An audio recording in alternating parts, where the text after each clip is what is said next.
구독자분들 안녕하세요. 깍시 인사드립니다.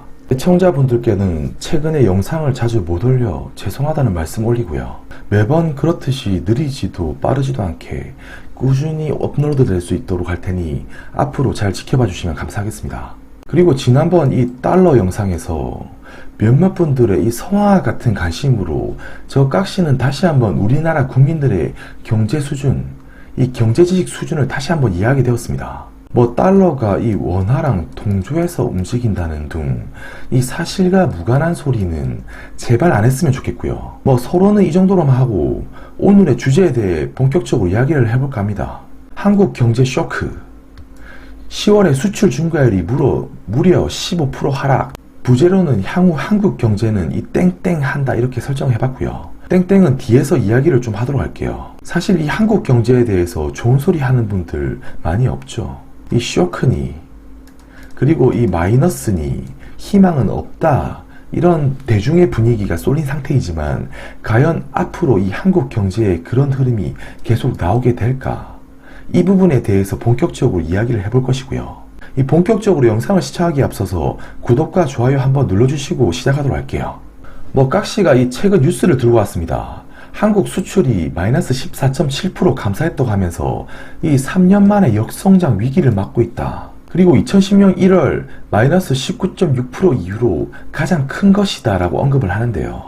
잘 된다는 소리는 하나도 없습니다. 주구장창 망한다, 떨어진다, 그리고 디플레 공포까지 엄습을 한다. 그러면서 올해는 특히 반도체까지 부진을 하면서 물가 상승률은 이 0%대이고 이는 역대 최저라고 진단을 하는데요. 사실 틀린 말은 하나도 없죠. 정말 좋은 소식이 하나도 없는 요즘, 투자하기 진짜 힘든 요즘입니다. 그럼 근래에 보도된 영상 하나 잠깐 보고 계속 이어가 보도록 할게요. 첫 소식은 수출 얘기입니다. 우리 수출이 올해 들어서 최대 폭으로 줄었습니다. 1년 전보다 14.7%가 감소하면서 3년 9개월 만에 최대 감소폭을 기록했다고 하는데요. 취재기자 연결하겠습니다. 오정인 기자. 네, 오정인입니다. 네, 지난달 수출 실적 바로 전해주시죠. 네, 산업통상자원부에 따르면 지난달 수출은 467억 달러로 1년 전보다 14.7% 줄었습니다. 3년 9개월 만에 최대 감소폭입니다. 추이로는 지난해 12월부터 11개월 연속 하락세입니다. 수출 감소폭이 두 자릿수 이상을 보이는 건 벌써 5개월째입니다. 그럼 이 영상을 보셨다면 우리나라의 경제가 얼마나 암울한지를 알 수가 있는데요. 그래서 수출 증가율이 이렇게 지속적으로 바닥을 이루고 있는 국면이고, 그럼 과거의 이 수출 증가율이 어떤 흐름을 보여왔을까? 단순히 뉴스 브리핑이 아닌 과거의 지표를 해석하고 우리는 이 미래를 예측할 줄 알아야겠죠. 18년도부터 이렇게 꾸준히 감소 추세로 이어져 오면서 마이너스 성장률을 지금 보이고 있네요. 그럼 수출로 먹고 사는 이 한국 경제가 수출 증가율이 이렇게 하락하는데 한국 경제에 과연 희망이 있을까? 이 한국 경제의 이 수출이 중요하다는 것은 경제에 내가 조금이라도 관심이 있다는 분들이라면 아마 아실 겁니다.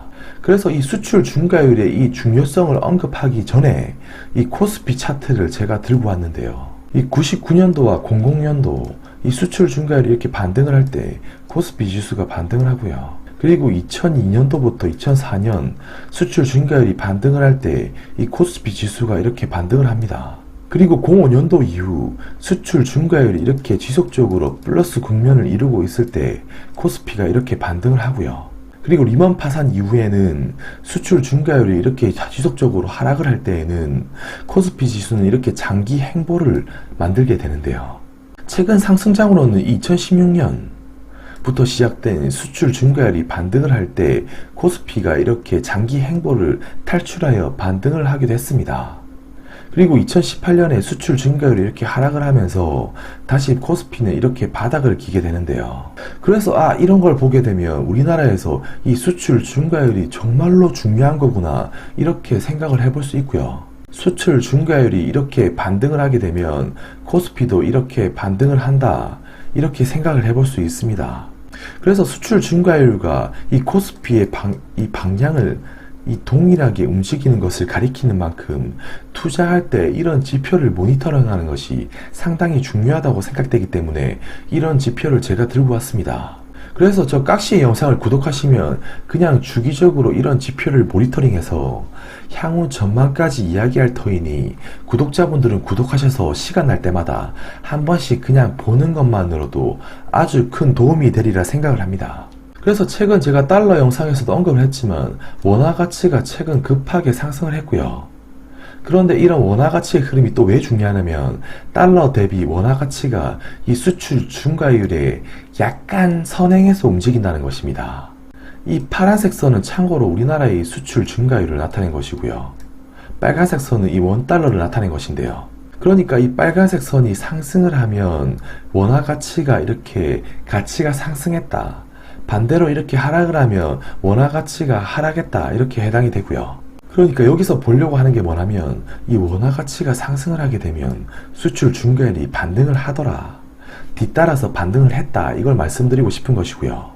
과거에 이 원화 가치가 상승하고 수출 중과율이 상승을 하고 또 원화 가치가 상승하고 수출 중과율이 반등을 하고 또 원화 가치가 상승하고 수출 중과율이 반등을 하고 이는 최근에도 똑같은 흐름을 보였고요. 그러니까 수출 중과율과 이 원화 가치의 상승은 동조해서 움직이는 흐름을 보였다.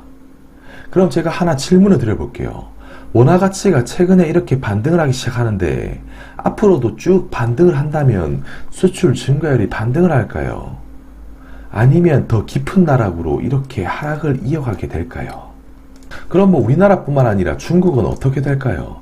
이 세계 G2 국가로서 이 중국을 안 살펴볼 수가 없겠죠. 중국 역시도 이 위안화 강세 시기에 수출 증가율이 이렇게 반등을 하기 시작합니다.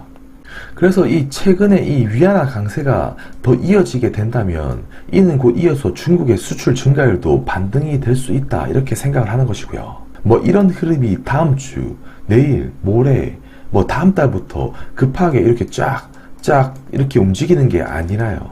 이런 거시적인 흐름 속에서 아주 천천히 움직이기 때문에 정말 우리는 크게 보고 이 숲을 보고 생각을 하는 게 이 마음이 편하다 이렇게 말하는 것이고요. 그럼 앞서 중국을 봤는데 이 미국은 과연 다를까요? 미국은 근데 조금 달라요. 이 파란색 선이 미국의 수출 증가율, 이 빨간색 선은 이 달러 인덱스를 제가 이렇게 마이너스로 뒤집어 놓은 것인데요. 이 빨간색 선이 올라가면 올라갈수록 달러가 이렇게 하락을 한다. 그리고 내려갈수록 이렇게 상승을 의미하게 되고요. 이는 단순히 이해를 돕기 위해 제가 마이너스 지표를 바꿔서 이렇게 들고 왔습니다. 앞서 중국과 이렇게 한국은 자국의 화폐 가치가 상승하면 수출 증가율을 이렇게 반등했는데 반해서 미국은 이 달러 가치가 이렇게 하락을 하면 수출 증가율이 이렇게 반등을 하는데요. 제 영상을 꾸준히 봐온 분이라면 중기적으로 장기적으로 이 달러 가치의 하락을 제가 수도 없이 언급을 했습니다. 달러 가치의 하락은 상품 가격의 상승을 시사하고 상품 가격의 상승은 기업 이익률을 도모하게 되면서 경기 회복을 일으키는 역할을 하는데요. 미국은 결국 이 경제 지표가 안 좋아지면 안 좋아질수록 이 달러 약세로 갈 수밖에 없다 이렇게 말을 했는데요. 그래서 달러의 가치가 앞으로 이렇게 하락하게 된다면 미국의 수출 증가율도 이렇게 반등을 할 것이다 이렇게 생각이 됩니다.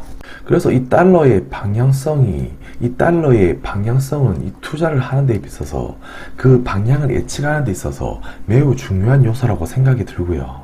달러가 하락하게 되면 전 세계의 수출은 곧 증가한다는 것을 의미하게 됩니다. 그러니까 교역이 또 증가하는 것은 경제가 다시 회복을 한다 이렇게 볼 수가 있고요. 저 깍시는 수년 내에 경기 침체가 올 것이라고 생각을 하지만 지금 당장 우리는 그것을 걱정할 필요는 없다고 생각이 드는데요. 이 달러에 대한 영상은 제가 이 링크를 걸어둘 테니 한 번 더 참조하시길 부탁을 드립니다.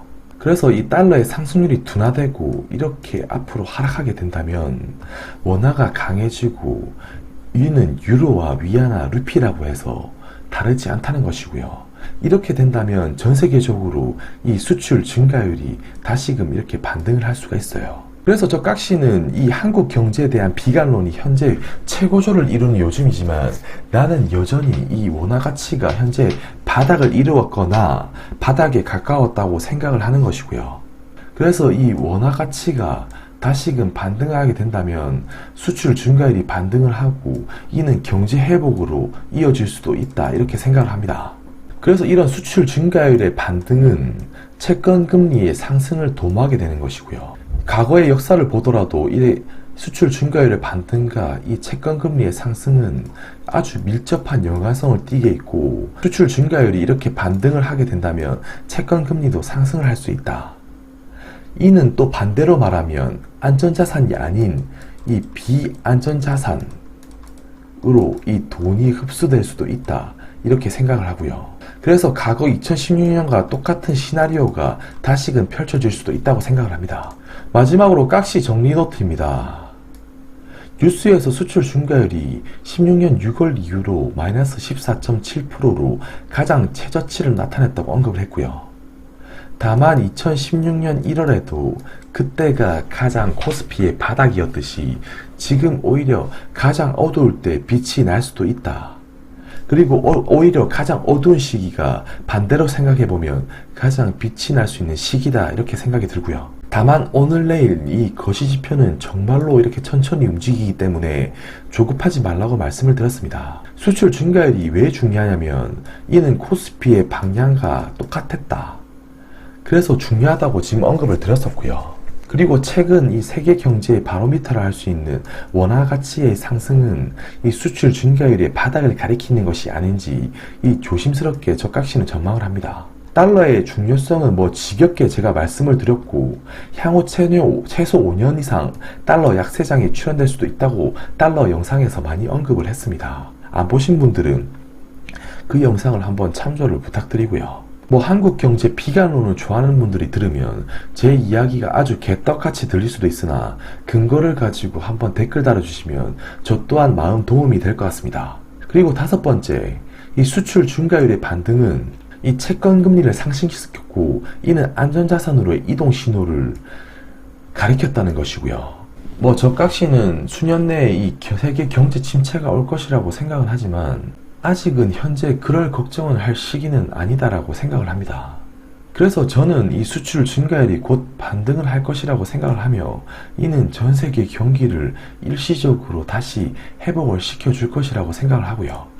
일부 분들이 좌판이 우판이 저에 대해서 이렇게 말씀을 많이 하시는데, 저는 참고로 좌파도 우파도 아니고 싶고 단순히 이 돈의 논리에서 움직이고 싶다는 걸 다시 한번 말씀을 드리고 싶고요. 오늘도 끝까지 들어주셔서 감사드립니다. 오늘도 유익하셨다면 구독과 좋아요 잊지 마시고 한번 부탁을 드리고요. 항상 올바른 정보와 데이터를 바탕으로 객관적으로 분석할 수 있도록 노력하는 깍시가 되도록 하겠습니다. 감사합니다.